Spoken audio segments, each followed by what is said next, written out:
চিনিব পাৰিছেনে বাৰু এই যুৱকজনক? বিহুৰ প্ৰাক্ষণত গোলাঘাটৰ ব্যস্ত বজাৰ এলেকাৰ পথৰ দাঁতিত ঢোল বজাই এনেদৰে ভিক্ষা কৰা যুৱকজনক পাইছেনে বাৰু চিনি?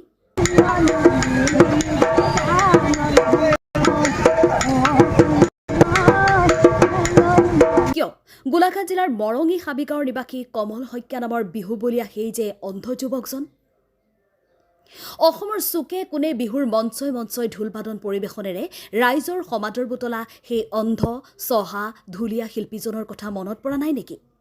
আনকি টিভি চেনেলতো দক্ষতাৰে ঢোলবাদন অনুষ্ঠান কৰি বিহু শিল্পী এইজন যুৱকেতো যথেষ্ট খ্যাতিও অৰ্জন কৰিছে।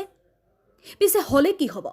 গোলাঘাটৰ এখন অখ্যাত গাঁৱৰ বিখ্যাত প্ৰতিভাৰ কমল শইকীয়া নামৰ অন্ধ চহা এই ঢুলীয়া বিহু শিল্পীগৰাকীৰ আজি বিহুৰ কাপোৰ নাই। প্ৰাণান্ত কঠোৰ জীৱন সংগ্ৰামেৰে নিজৰ আৰু পৰিয়ালৰ ভাতমুঠিৰ যোগাৰতে হাহাকাৰ কৰিব লগা হোৱা অন্ধ এই বিহুবলীয়া যুৱক শিল্পীৰ ঘৰত প্ৰাণৰ ৰঙালী বিহুটোৰ দিনা নতুন এপদ বস্ত্ৰ পিঠা পনা অকণমানৰেই বা যোগাৰ হয় কেনেকৈ? তেওঁৰ সন্মুখত এয়াই যে ৰোহ বাস্তৱ। হলেও দুৰ্ভগীয়া এই শিল্পীৰো সপোন আছে। বহাগত তেওঁৰ পৰিয়ালৰ বিহুৰ কাপোৰৰ সপোন এই শিল্পীৰো আছে। আৰু সেয়ে কান্ধত ঢোল আৰু হাতত ঢোল মাৰিডাল লৈ অন্ধ যুৱক ঢুলীয়া এই বিহু শিল্পী কমল শইকীয়া আজি বিহুৰ বতৰত ওলাই আহিছে গোলাঘাটৰ ৰাজপথলৈ। উদ্দেশ্য ভিক্ষা। হিয়াৰ আমঠু আদৰৰ ৰঙালী বিহুটো বুলি পৰিয়ালৰ বাবে বিহুৰ কাপোৰ এখন যে তেওঁ কিনিব লাগিব। বিহু মতলীয়া ৰাইজখনেই যে এই শিল্পীৰো এতিয়া একমাত্ৰ ভৰসা। গোলাঘাটৰ বজাৰৰ ৰাজপথত বিহুৰ বতৰত অন্ধ চহা ঢুলীয়া শিল্পী কমল শইকীয়াই ঢোল বজাইছে।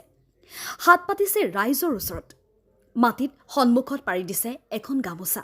ইফালে পুত্ৰৰ কষ্ট দেখি গৰমৰ পৰা পৰিত্ৰাণ পাওক বুলি হাতত বিচনী লৈ ৰাজপথত ঢোল বাদনত পুত্ৰক বিচনীৰ বাহ দিয়াত ব্যস্ত নিজ পিতৃ।